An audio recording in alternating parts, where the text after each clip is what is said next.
Swayam Prabha. Digital India. Educated India.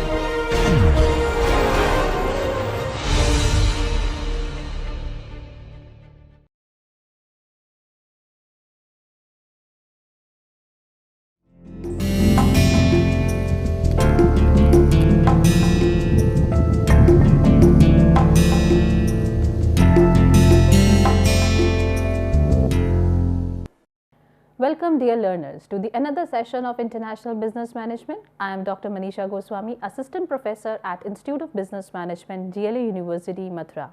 Today we are going to start with lecture number 16, and lecture number 16 is on International Financial Management.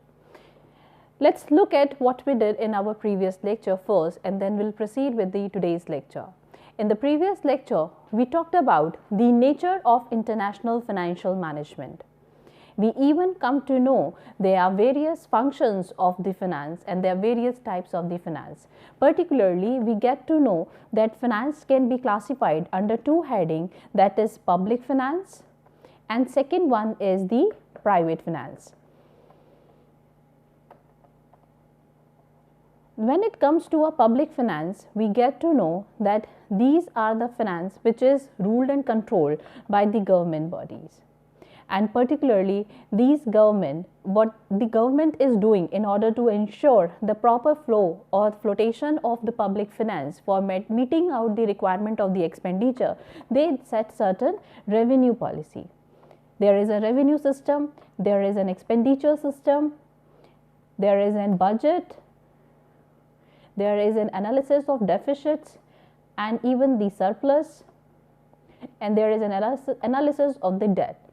So, what the government used to do in order to ensure they have sufficient public finance for supporting the public or for supporting the development of the nation, in order to ensure the sufficient quantity of public finance, what government would be doing, government would be setting certain revenue policy.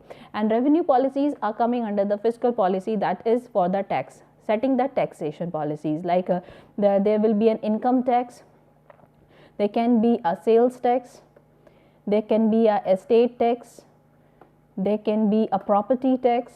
So, by imposing different sort of the tax, what government would be doing? Government will be getting the funds. Government will be generating the revenue. So, taxation, different taxation policy which government impose on the citizens or the different income earners, whatever the tax government is imposing upon them is going to come in the form of the revenue. So, this revenue government is going to make use in order to set the budget. Right now, I am having this much of fund with me, I have collected through the revenue, and now let us budget out how I am going to make use of this fund for the upliftment or for the growth of the nation. So, they are going to budget out that this much portion of the money is going to be used for ensuring the better healthcare services because of the COVID-19 and recent virus Omicron. Government is in really a lot of woes and worry that how we are going to take care of the citizens and how we are going to combat with this problem. So, they are investing heavily in the healthcare sector. So, from the budget or the revenue which government is generating through the tax, they are classifying certain portion of money in during the budgeting and giving it for the health sector to improvise the R&D, to improvise the medication systems or the services for the mankind, for the human mankind residing in India. Another issue of the expenditure is education equally, because your health science will not only grow when there is no education system in the country. So, you need to strengthen your education system so that tomorrow will be a day when you will be finding a good doctor. Today also a lot of good doctors are here in our country, but if your education will keep on deteriorating, then what will happen? You won't be able to get good doctors in your country. So, equally the way you are investing in health science, the way you are investing in R&D and finding out the new medication system, new medical devices for taking care of the human mankind, but at the same time you have to take care of the education system as well. So, the finance of the most of the portion of the public finance goes in education system, improving the system of the education so that there will be a good learning and education and ethical grounds of the citizen can be enhanced. So education is building, they are building the medical sciences, they are building the transportation system like roadways, airways, trackways, seaways, different transportation mechanism also need to be improved. Why? Because if you are not improving your transportation system, then there will be a issue of the supply chain management in a country. You won't be able to supply the goods and services across.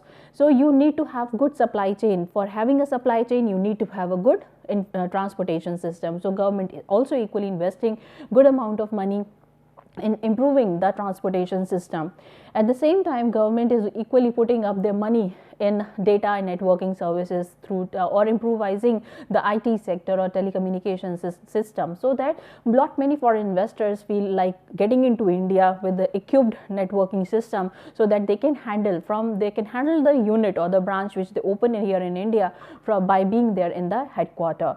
So that is all coming under the expenditure. And before expenditure, the stages of the budgeting out. You are trying to budget out that what is the percentage of money I will be spending for healthcare, education, transportation, telecommunication improvement, and even the very important part is the electricity, right? Why UP is not developing the way the Gujarat able to? Because the supply of the electricity is not so good in UP. There are a lot of fluctuations of electricity in UP, because of which what is happening, industries are not able to establish their plants over here, because a lot of fluctuations are there, the machine not able to function well, on and off there is a breakdown in the machinery, which is ultimately adding up to the cost of the machinery, where in case of Gujarat the electricity cost is also very low, and at the same time the supply of the electricity is quite good without any much fluctuations on the voltage.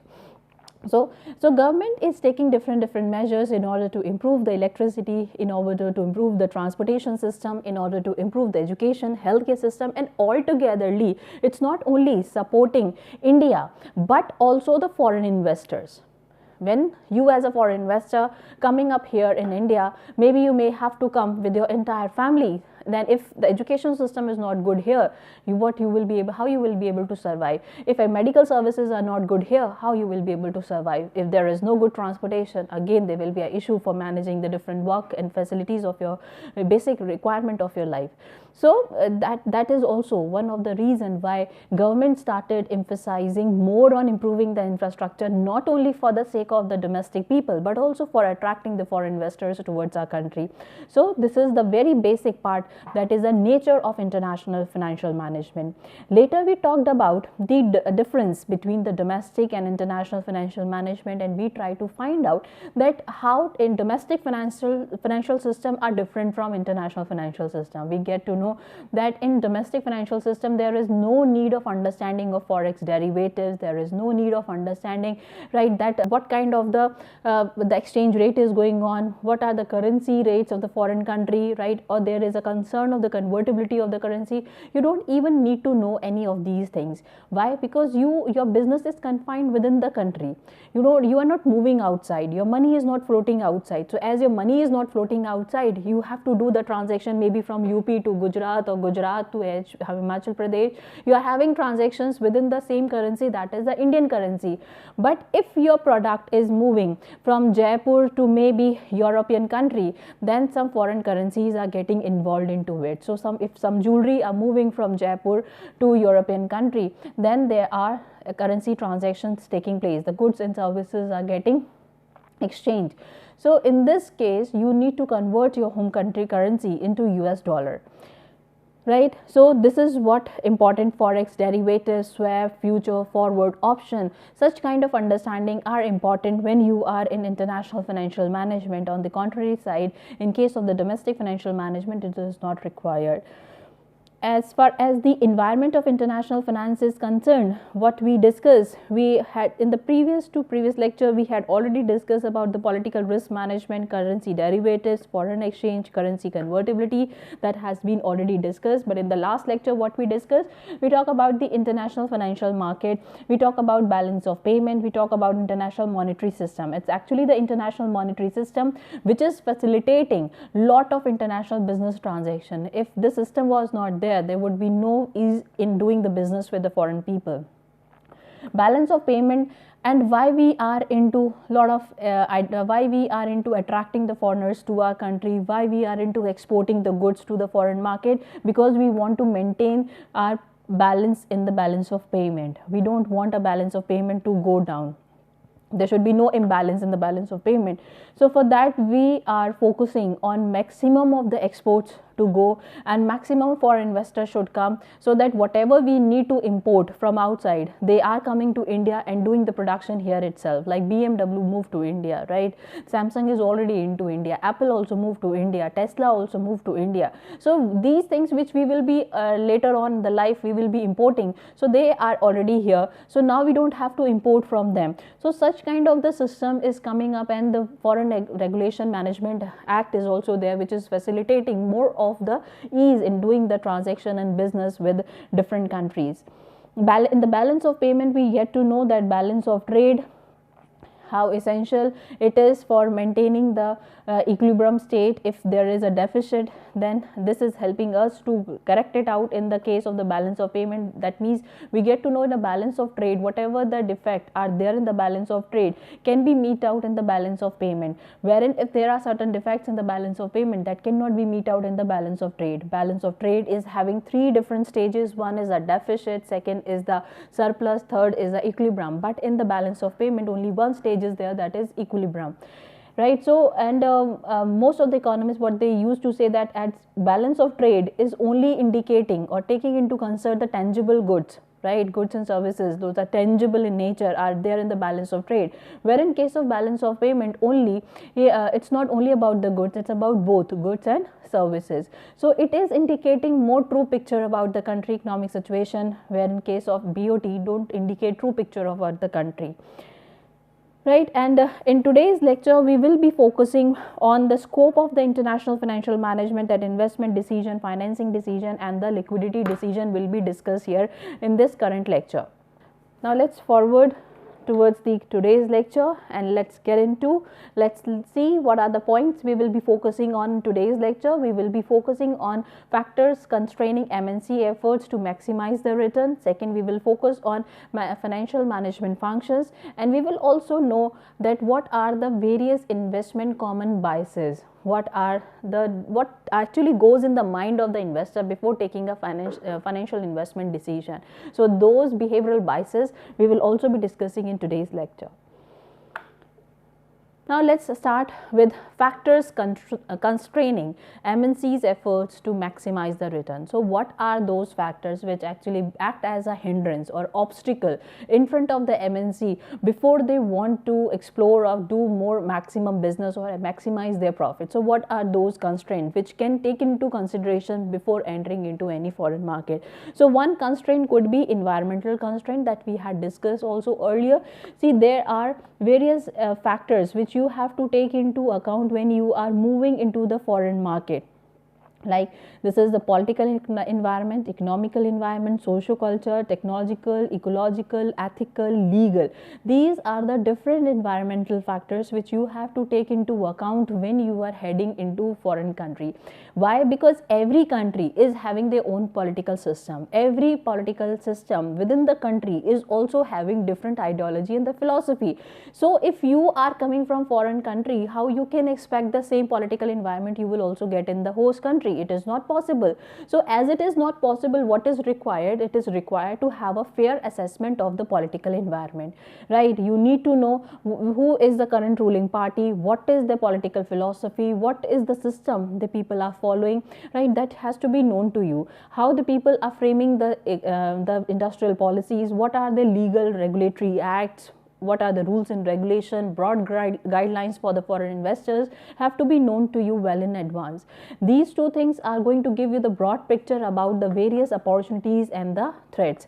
If the political system is not stable, it is the threat for you. If the legal system is very conservative, very tough for you, it's again a threat for you. So if there is no opportunity, then don't try to enter into such country where a lot of threats are there.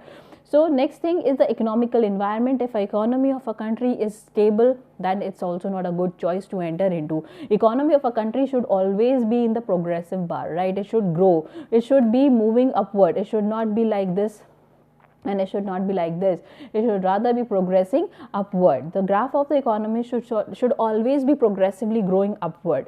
Next important factor that you have to take into consideration if you actually want to maximize your profit, that is a socio-cultural environment. If you ignore the cultural values of the country where you are heading to, the way the McDonald's did, they come up with the beef burger. They didn't recognize the importance of local responsiveness. This is what we studied in the Bartlett-Ghoshal model in the previous lecture, that there are two pressure under which MNCs work. One is the local responsiveness and second is the cost reduction pressure. So if you are not addressing the local responsiveness pressure, if you are ignoring it, there is a possibility that you won't be able to do function in the host country. So it is equally important to assess the social, cultural environment. It is equally important to understand the level of advancement of the technology taking place in the country. You have to see the ecological environment not only of that country, because ecology is common. Yeah, we all are sharing the same atmosphere. So ecological environment or the environment of that particular country, maybe the natural resources that country is holding. So how to conserve and preserve the natural resources of the country while you are making use of those country resources, because it's your ethical right, it's your moral duty that as you are making use of certain resources of the host country, you equally have to find out the measures to conserve the resources of the country. You cannot contribute, but you can find out some optimum utilization of the resources mechanism, so that less of wastage of the resources take place. And how you are treating the waste of the system also comes in your ecological environment understanding and the ethical environment understanding, that you have to find out some measures of treating the waste which is coming out from your production in a manner that it is not going to harm the soil, it is not going to harm the air, it is not going to harm the water, right? So you need to be quite clear about these aspects, then only you will be able to find the ways for maximizing of the profit. Otherwise there will be a pressure from the government and to reduce or to control your waste system or to safeguard the environment. Right, so these are the different factors which can create a hindrance. Like environmental factors will be giving you a list of the opportunities, right? Opportunity 1, opportunity 2, opportunity 3, opportunity 4. Similarly, you will get the list of the threats like threat 1, threat 2, threat 3. So these list of opportunities and the threats, when you are doing the environmental analysis, you have to match with your strength and weaknesses. So you are getting the SWOT matrix, you get a fair understanding that how I will be finding the best permutation combination of strength and weakness to minimize the font size of this thread and to minimize the font size of my weakness, right? The perspective is to find the best combination between strength and weakness to be maximized, and how I am going to reduce the weakness and how I am going to control over the threat which is prevailing in the market. So this kind of the SWOT matrix you are going to create for your organization after doing the environmental analysis.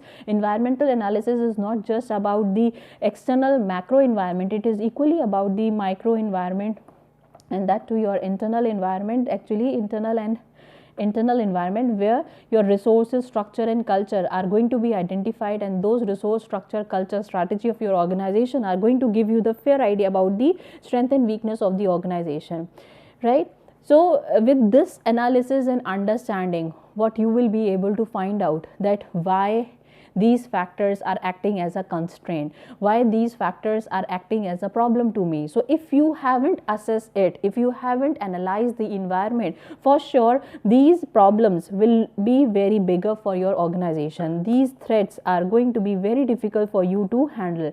So you have to see what are the list of the opportunities, and if you haven't assessed the opportunity, how you're going to make use of those opportunities. So that's very true, that as you don't know what different opportunities are going to come in your way, how you're going to prepare yourself to encash those opportunities. So environment constraint can only be a point of concern for you when you haven't studied the environment, one thing. Second can be the dynamic nature of the environment can also pose a problem for you, because the only certain thing about environment that it is highly uncertain.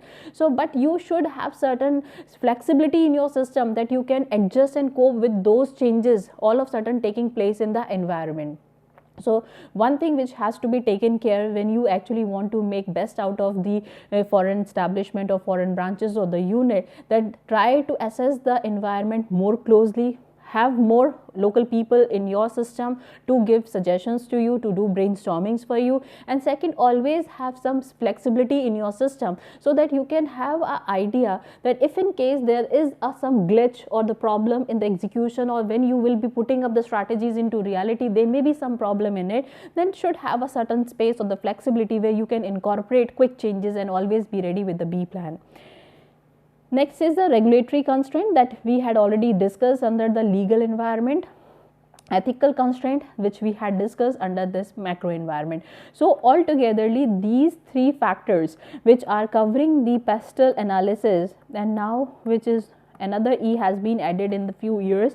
This is the political environment, which is again the environmental constraint is actually having these points as a sub point: economical environment, socio-cultural, technological, ecological, in this ethical and the legal environment. So you need to assess them, and after assessing what is going to be the outcome for your organization, when there is a, let me just quickly show you the graph. I think that graph will help you to better understand and will give you more clarity that, as you already know, environment can be classified in two parts. One is the macro environment, second is the micro environment. Macro environment is the external environment and micro environment is your internal environment. External environment analysis is done through, right, this is just we get to know these are the things we need to assess and analyze more in depth: political, economical, socio-cultural, technological, ecological, ethical, legal environment. And the analysis of this, deep thorough analysis of this, is going to generate the list of what? Opportunities and threats. You get to know about them. And when you are analyzing the internal environment, and what are the things you will have to take into consideration? The resources of your organization. One is VRIO model is used for it. Second is you have to assess the culture. You have to study the structure of and the strategy, right? All these analysis of the internal environment will let you know the strength of your organization and weakness of your organization, right? And these two lists are going to put forward in the form of the matrix, right? And that matrix will help you to find out the right permutation combination between opportunities and the threats, right? So you will be putting up your list of the things like your strength, your opportunities, this is your threat, this is your weakness. So you try to find out how I am going to make use of my strength in order to maximize the opportunity. The font size or the quadrant of the opportunity should keep on increasing, right? This is my strength and this is the opportunity here, this is the threat, this is the weakness. So the person try to maximize the quadrant of the opportunity, and they want to find out the best permutation combination of the strength to maximize the opportunity, and how I would be making use of my strength to minimize the threat and to minimize the weaknesses, right? Now let's move forward further and let's talk about the financial management functions. So the first function is the investment decision, second is your financing, dividend and liquidity. However, the first step comes in the mind that how and where to invest your money. So let's get into this and let's try to understand how you are going to take the investment decision. If you are having a fund, then where to invest? I am having certain money, I am having certain sources where I will be making use of this money, I will be getting certain flow of the money, but I have to optimally utilize the money. This is what we discussed in the previous lecture under the aims of finance function. That one thing which comes in your mind, that from where to acquire the fund. Okay, you are ready, you got the idea that this is the place from where I will be getting the fund. Now I have to optimally utilize the fund, otherwise my profit margins are going to shrink, and if my profit margins are going to shrink, then my share values are also going to go down. So that's what we discussed in the previous lecture. Now we are trying to understand that once the fund is acquired, now let's try to find out how you are going to make the best use of the money in the market. So for this, you need to answer certain questions to yourself, that factors affecting investment or capital budgeting decision. You have to answer certain questions like cash flow of the project. So whatever the project you are going to take up, whatever the investment you are going to put in the market, you have to question yourself whether this project is going to give returns to you or not. Is there any ROI on this particular project or not? So for this, you might be doing time value of money analysis, you might be doing payback period analysis, right? You will be actually doing capital budgeting in order to find out that with this particular proposal, which seems to be so lucrative today, is actually going to be beneficiary for me or not. Just assume and take an example. If there is a proposal who is asking you to make the investment in lump sum amount today, and the payment will be made to you after 5 years, asking you to make certain lump sum amount of payment today and asking you to give you the returns after 5 years, say, that means this is going to be the worst project to go for. Why? Because today you are making a payment in today's currency value. There is no inflation involved in it. Today 1 rupee means 1 rupee, but he is promising you to make payment after 5 years. Then if we assume there is a 10% of inflation, then 1 rupee will equal to 50 paise after 5 years. That means if he is saying that I will be giving you double the amount after 5 years, today you give me 2 lakh rupees, after 5 years I will give you 4 lakh rupees. That means just a 2 lakh to you, because there will be an inflation in the amount. Right? So if a project say like this, a proposal say like this, that make an annual investment, and after the annual investment there will be in between some returns to you, right? There will be some cash back to you, there will be some money flotation will also take place. Maybe it's a plan of 10 years, after 2 years there will be money will flow back to you, after 7 years the money will flow back to you, and final adjustment will be done in the 10th year. Then this seems to be more lucrative. As far as the other proposal, annual adjustments are there, annual payments are there, and finally at the end of the 10 year or 5 year we will be making a payment to you. So as compared to the lump sum payment today, these two proposals seems to be more better as far as the inflation rate involved is concerned.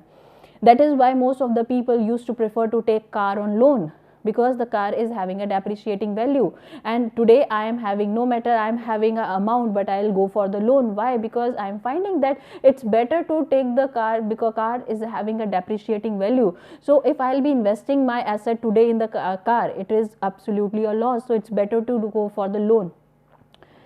Next is the return on investment, right, which is depending upon the cash flow of the project. How the project is generating the money for the organization is helping you to get to know the returns on investment. If the risk is high, for sure the returns are going to be high. So are you ready to adjust and incorporate with the risk or not? Investment criteria, are you going for the FDI or you are looking for FPI? So you have to see which particular investment criteria you are going to make use in order to make this kind of the investment. And if you are going for FDI, then is there any exit barriers or not? If there is no exit barrier, then it would be comparatively easier, and if entry barriers are there, then also it is going to be very tough. So you have to see whether these things are negligibly present over there or they are present in a significant amount. So investment criteria have also to be figured out when you are taking an investment decision. Capital budgeting has to be done very nicely in order to find out and keeping in mind the inflation rate, right? You have to find out the returns on the investment. You have to see your risk appetite. Are you okay with your risk, or you are lead little moderate kind of the risk to be involved, or you don't want to take the risk at all? So you have to see your risk appetite. At the same time, you have to look for the cash flow of the projects, right? So these are the things that are going to help you out to find out the correct investment decisions. These are the factors strongly affecting. If the flow of the cash in the project is very fluctuating, for sure you wouldn't like to invest in such projects. Now let's look at some other factors affecting the financing decision, like the cost. Under the cost there is a flotation cost. Flotation costs are usually known as underwriting cost, right? So underwriting costs are going to come under the this flotation cost, right? Fixed operating costs are also involved. So if underwriting costs are very high, for sure you don't want to get into such. You try to find out some solutions for it. And if fixed operating costs are very high, then it is comparatively easy. It's a one-time investment, you made it, and then it is okay. But underwriting cost will be a reoccurring cost. you are making payments to for the advertisement, you are making payments for the lawyer, for stamp duties, that is coming under the flotation cost. Again, the risk involved in it, because you are taking a decision of investing in your entire capital into some other host country, so heavy risk is involved in it. So again, you have to keep a watch over your risk appetite. If it is going beyond your risk appetite, then you have to control all sort of the deviations. The cash flow condition has to be favorable in the coming year, because you initially, when you start your business, you will not get to break even point. It is going to take number of years to reach to the break even point, and for reaching to the correct break even point, you need to have the flow of the money in your organization. Otherwise, what will happen? You won't be able to meet out your liabilities, you won't be able to pay off your liabilities. So you need to see that if I am going for some financing decision, I am looking for somebody to pay the money to me, I am raising certain funds from somebody, then I need to see that I have a sufficient money to make monthly payments. Will I be able to make monthly installments, EMI? So EMI can only be regulated when you have a regular flow of the money. If there are a lot of ups and downs, then EMI won't be able to be paid. Next is a control decision. If you are looking for the financing decision, you have to see whether you want to own that organization or you are ready to compromise with your ownership. If you are ready to compromise with your ownership, then you should go for equity. Otherwise, go for debt. Equities are your own fund, and debts are your borrowed fund. So here in this case on the debt, you are not compromising with your ownership, you are having ownership. But for the debt kind of borrowing fund, you need to have a constant or the there should be a significant flow of the cash in the organization. If there is no significant flow of the cash in the organization, then the borrowed fund will be creating another liability to you, because you might not be able to pay the EMI. Where in case of the equity, there is no such pressure upon you to make the payment on a monthly basis, right? So this is going to be your own fund. By issuing the IPO in the market, you can raise your own fund. But here you are going to compromise with your ownership. Next is the state of the capital market will also let you understand whether to go for equity or the debt. If a capital market is doing significantly well in the market, the forex and the foreign exchange market is also doing well in the market, then there is no harm of raising the fund through IPO.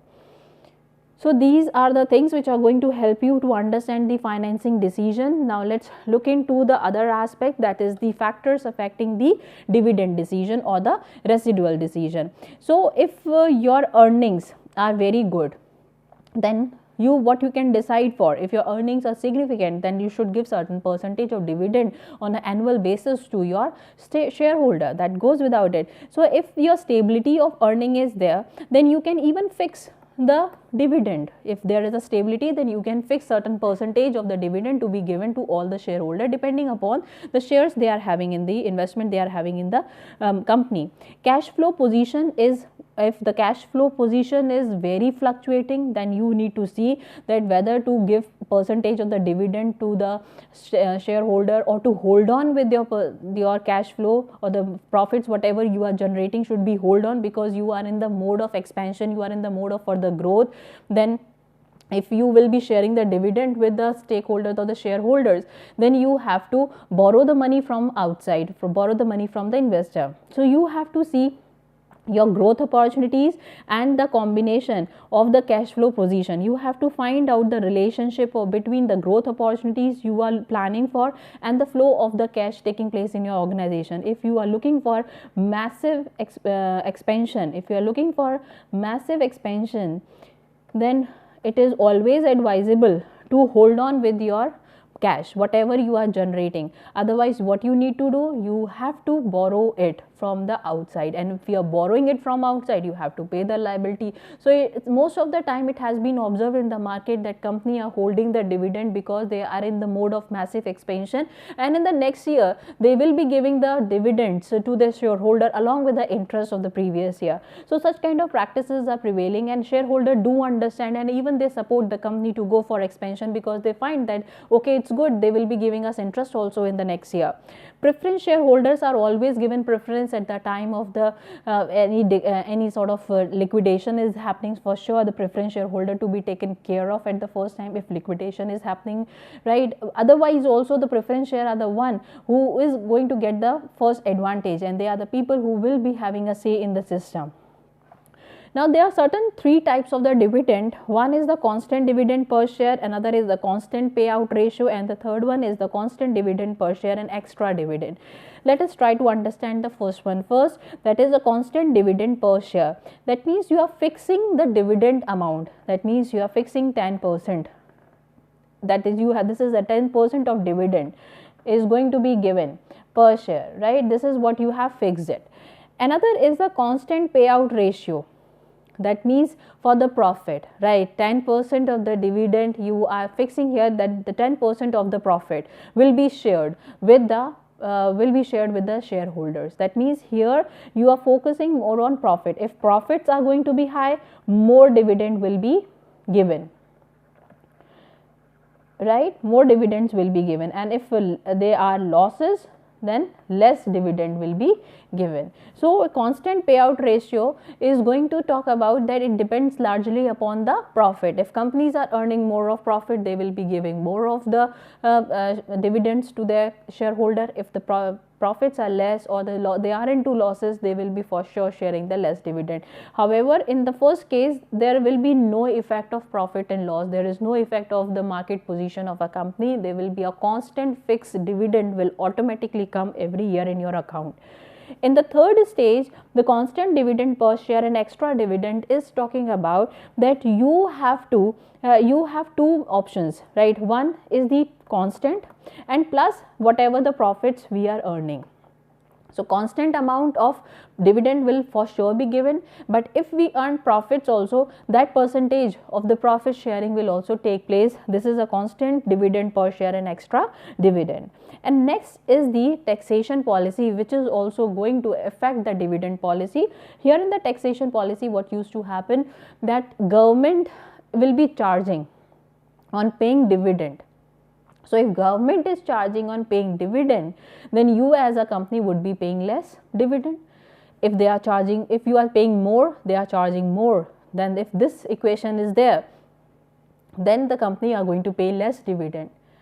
And the dividend amount is earlier non-taxable for the shareholders. So, there was no concern for the shareholder. Now, it is a taxable amount at certain limit, after certain limit, but earlier it was not. So, now it is taxable. So, the people are also concerned. So, what the company would be doing, they will be paying less dividend to hide or protect themselves from unnecessary taxation policy. And if the taxation policy get relaxed, then they will be paying good dividend to their shareholder.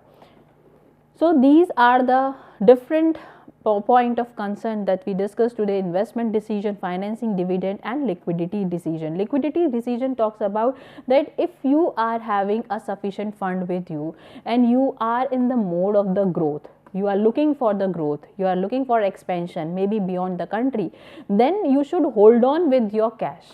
Hold on with your cash, keep the cash with you, right? Otherwise, you have to borrow the money.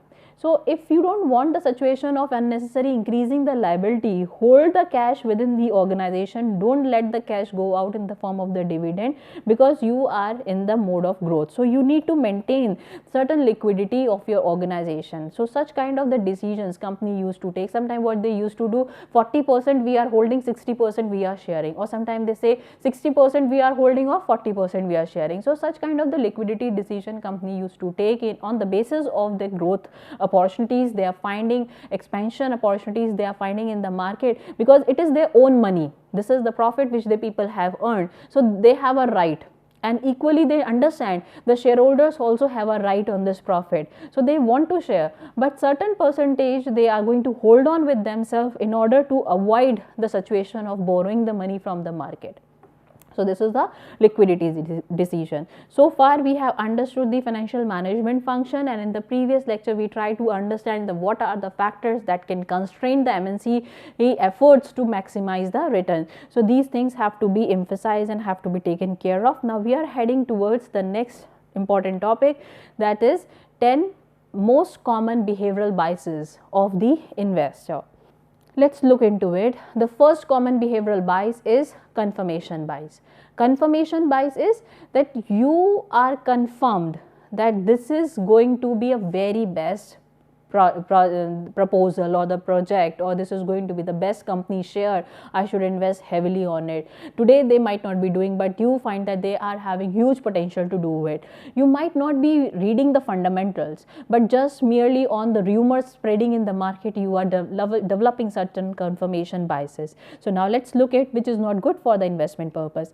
Now let's look at, we like to think that we carefully gather, evaluate facts and data before coming to the conclusion, but we don't. Right? We are solely relying on market rumors. What is happening in the society? What is happening in the environment? What people are talking about X company? And if every next people are talking about X company, that means this company is very good. I should invest heavily in this company. Right? That is not the correct way of assessing the value of the organization or the company before investing into it. Instead, we tend to suffer from confirmation bias and thus reach to the conclusion. Only thereafter we gather facts, see those facts in such a way to support or to preconceived conclusion. When a conclusion fit with our desired narratives, or so much the better, because narratives are crucial to how we make the sense into the reality. Here, in short, what we can say, that you rely more on rumors. You rely on rumors, and because you want to hear those things about the particular company, you have finalized certain company in your mind that I will be investing in this bank or in this company, and you have framed your mind, and now you just want to get the confirmation from the nearby people, your relatives, your friend, your broker, and if they also say the same thing, you get to the conclusion that this is the company to invest in, which is not the true fact, because you haven't done any fundamental analysis of the company. That's why it is known as a confirmation bias. You have already confirmed it, you are not doing the analysis. Optimism biasness. Optimism biasness is that you are super optimistic. You consider that market will for sure will go in a right direction. Now it's a government who will take care of the market to another level, right? Today is 45 or 50, then it will move to 60, right? So you are very optimistic about the market without having a factual analysis or factual study. You are so positive about the market. That is also not good. Being pessimist is not good. Being so optimistic is not good. You have to have a mixed approach in the market. This is well established bias in which someone's subjective confidence in their judgment is reliably greater than the objective accuracy.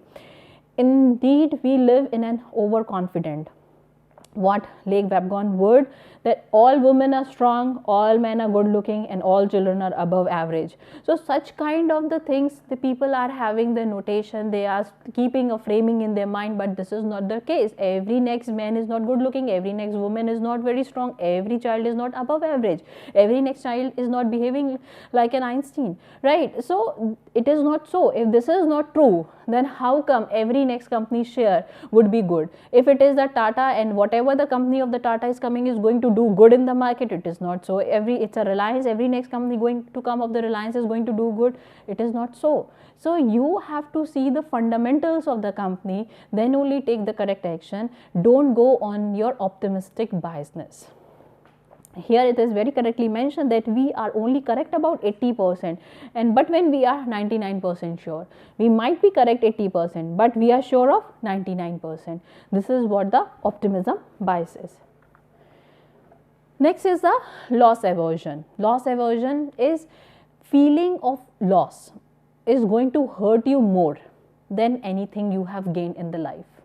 Say for example, if you have lost 100 rupees, it's going to hurt you more than you have spent your 100 rupees in canteen or somewhere else, right? So let us look at the loss aversion and try to understand from the perspective of the investors. We are highly loss averse. Empirical estimate find that our loss of felt between 2 and 2.5 as strongly as a gain. Thus, this utility of losing $100 is at least twice the utility of gaining the $100. Loss aversion favor inaction over action and status quo over any alternative. As a consequence, we tend to make bold forecasts but with timid choices.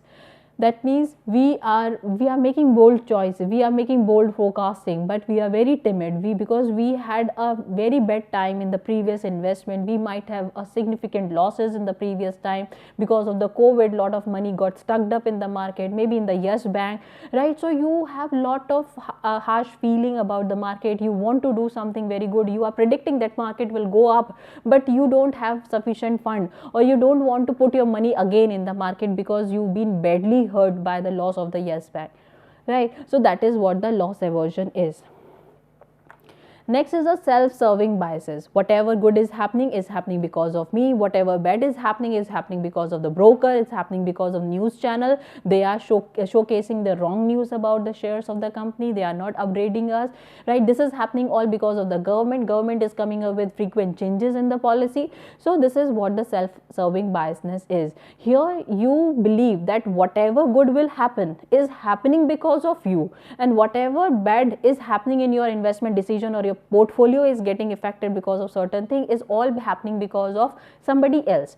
Else maybe your parents, else maybe the broker, else maybe the government, else maybe any XYZ person who you are coming in contact with, and because of him or his your idea or influence, you get influenced to take some investment decision. So that is what the self-serving biasness is, right? Self-serving biasness relate to the confirmation bias or optimism biases. Self-serving bias push us to see the world that as a good stuff happen in my doing, and whatever bad is happening because of somebody else, right? Bad stuff is always a somebody else fault. Planning fallacy, right? You stuck up yourself in planning lot of things all together. You cannot be the master of all, right? You have to find out in which particular area you are excellent.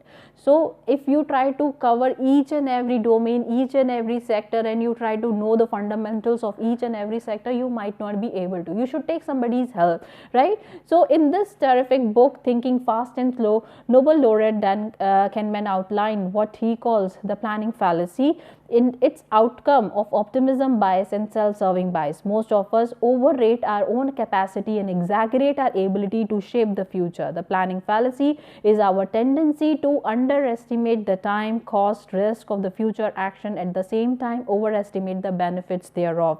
It is at least partly via underestimating bad results. It is sometimes the result we achieve aren't good as we expect, because we are having some over expectations with ourselves. We are setting some standards which are unrealistic, which are unachievable, not based on ground. So if you are into such kind of the planning, that is means planning fallacy. You are having limited money to invest and you are hoping to have some millions or trillions at the time of your retirement. That means it's a planning fallacy, right? So you have to see your limitations, you have to see the resources that you have, and on the basis of your resources you can multiply 10 to 12% or 20% to the maximum, not beyond that. You are having just investment of 5,000 on a monthly basis and you are expecting to have trillions of money after 20 years. How is it going to possible? That is an overestimation. Then choice paralysis.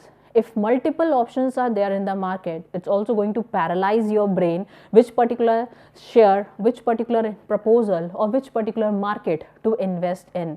So the choice paralysis is also going to create a lot of hindrance in the mind of the investor, that which particular product I should go for. So at that point of time, you should think very wisely on the basis of your portfolio, which particular portfolio I am having and which particular product is going to add value to my portfolio. Don't get swayed by the options available in the market. So another one is the herding. Herding is that if somebody is doing this way, I will also do. Many people are purchasing the share of the Yes Bank, so I will also do. So if somebody is doing wrong, doesn't mean that you should also do. But in a market like the Indian market, here it is observed that if few people are moving toward a particular sector or particular share purchasing, the rest of the people will follow their lead. That is what the herding is, and there is a possibility they might be taking a wrong decision and you are just following them. You are not doing any fundamental study. of the market. You are not studying about the on the basis of somebody else investor movement. My relative has purchased, my broker is suggesting me to do it, or some of my clients or my friends or my peer people are making investment in this direction, so I should also make the investment in this direction, is not going to pave your way. You will be ending up with losses. So that is what known as herding. Next is we prefer story over analysis. Whatever the story the news channels are presenting, we are preferring, we used to refer to them, and we prefer that those kind of stories should come over the analysis. We find it studying of graph, studying of table, it's a tedious. You prepare the story, you cook the story for us, we going to rely on it. And India market is actually a story market, it's actually a news market rather than the analysis market. Recency bias. Recently something went wrong. Recently some particular projects were not being done by a company well. So this is going to create an impact in your recent investment decision. Eventually you may forgot, right? Because your analysis is based on the story. Your analysis is based on the news which is coming in the market. India is a news market. So whatever the news is coming, it's going to change the shape or the direction of an investor's investment in the market. So whatever recently happened is going to create an impact in your mind, and it is going to be showcased in the investment decisions. Another one is the bias blind spot. That means you just see what you want to see. You don't want to see what you don't actually like to see. So that is what, if you are seeing a particular company is doing good, Tata is very good, so you don't want to hear anything against about the Tata company, right? There may be some companies of the brand Tata not able to do well, not having a significant market share, but you have an idea that entire overall the umbrella, whatever is happening within the umbrella of the Tata is good. Right. So that is what the bias blind spot is. There may be some glitches in it, there may be some problems in it that can be done and studied through your analysis, right? You have a bias blind spot that none of the bank can be bankrupted, none of the bank can go down, they have a huge investment in the market. So that bias blind spot gets over when the people saw that Yes Bank could also go down from 240 rupees to this much amount of rupees, right? So that is the bias blind spot. People don't want to see what actually they are supposed to see. These are the various common behavioral biases that we just today discussed. We talk about the confirmation bias, where people have their own preconceived notions. They have a fair idea that this is the only fact, where the possibilities are more, they are not correct. Another one is the optimism biases, that you believe that everything is so good in the market, every market is doing significantly well, everyone is earning hefty amount from the share market, people are becoming the crorepati on the basis of the intra trading. So that is an optimism biases. You might not be, you have to rely on the facts and figure. Loss aversion, this is another problem of the mindset or the psychology of the investor, that they whatever the losses they are incurring in the investment market is going to badly impact their psychology, it's going to badly affect their thought process. So what they need to do, they need to come out from this loss aversion psychology, rather they should focus on their achievements and accomplishments in the finance market or the investment market. Otherwise, largely it was stated in the loss aversion, the losing of 100 rupees is going to be a painful story, twicer than whatever you are gaining in the market.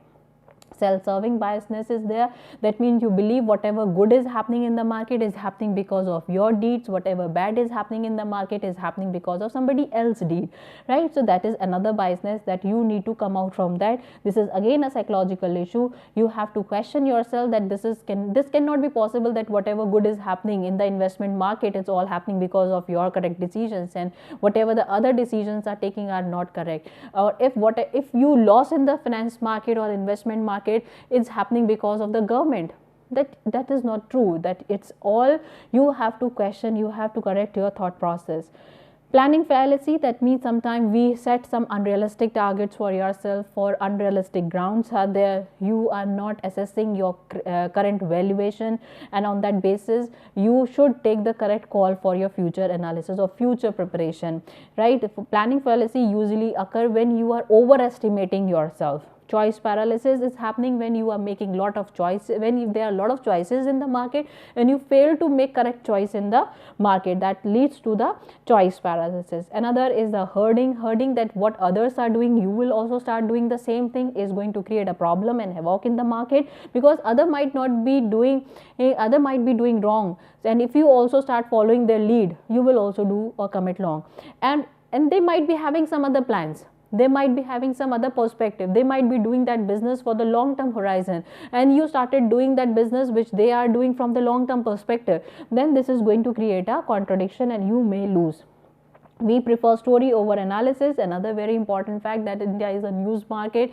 We rely on news, we rely on stories. The people are cooking in the news channels, right? We don't rely on the facts and figure. We usually don't want to see, though the people are showing and displaying lot of facts and figure, but we don't believe on them. We just go by what anybody is suggesting. If they are suggesting it, we just quickly rely on them. Another is the recency biasness. We are having recently something wrong happened, so it's going to badly affect. And recently government has raided one particular company. Recently one company is under the FEMA action. Some money laundering issues are going on against some company. So we are not going to take any decision of investing in that company that comes under the recency biasness. Another is a bias blind spot. That means we see what we actually want to see. We don't want to see what are the things actually have to be seen by us. So these are the various common behavioral biases which a particular investor has to overcome these, and they have to think twice and thrice before taking a correct decision of investment in the market, right? For making a correct investment decision, rather we should go by the fundamentals of the company rather than the other issues, maybe how others are behaving in the market, or maybe what my relatives have done or what my broker is suggesting. Though most of the time brokers are correct, though most of the time news channels are correct, but instead of solely relying on them, you should rather go on the fundamental studies of the market. If you don't have any idea of the market, then take some time to learn and read the trends of the market. Have a complete investment of your time, put the complete investment of your time in studying the market trends and identifying how the business, how the shares of the market, how the shares of the company is moving in the market. Invest your time at least for 3 to 6 months, then you will be able to assess the market more accurately. Now students, let's look at what we covered so far in the previous and today lecture, because today's lecture is a part 2, which is an extension of the previous lecture, lecture number 15. So in lecture number 15 and 16 altogetherly we have covered the entire international financial management system. We discussed the nature, we discussed the domestic international finance difference, we get to know about the international environmental factors like international finance market, we get to know about the balance of payment, international monetary system, and in today's lecture we get to know about the various functions of the financial management, that is investment decision, financial decision, liquidity decision. And even before ending the lecture, we get into know about the various behavioral biases of the investor and how to overcome such kind of the psychological issues have also been discussed while talking about those behavioral biases in the class. And the book which I have referred for delivering the lecture are mentioned here in this slide. You can also refer these points and these books. Thank you so much.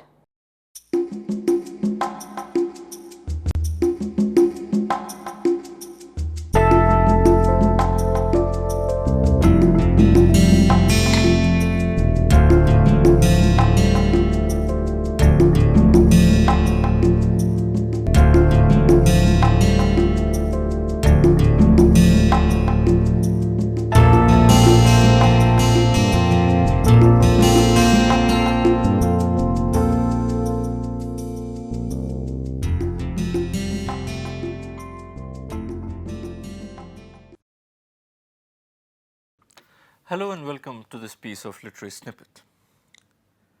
We usually know William Shakespeare as the most revered figure in the history of English literature. But we often tend to forget that he has also been one of the most hated figures in literature.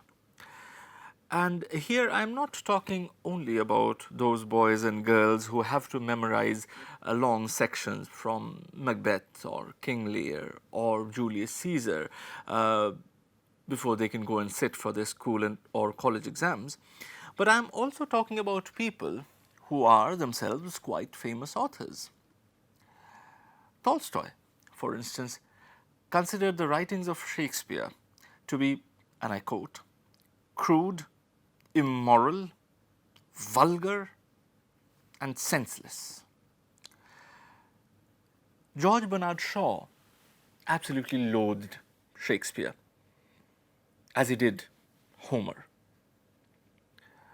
But perhaps no other criticism about Shakespeare is more damaging than the one which says that Shakespeare is a marvelous storyteller, provided someone has told him the story earlier. Now, this piece of criticism is particularly damaging because it is true. None of Shakespeare's plays contain any original story whatsoever. They are all written using pre-existing materials, pre-existing stories. Now, does that diminish the stature of Shakespeare as a dramatist? Well, I'll leave that for you to decide. See you in the next episode of Literary Snippets.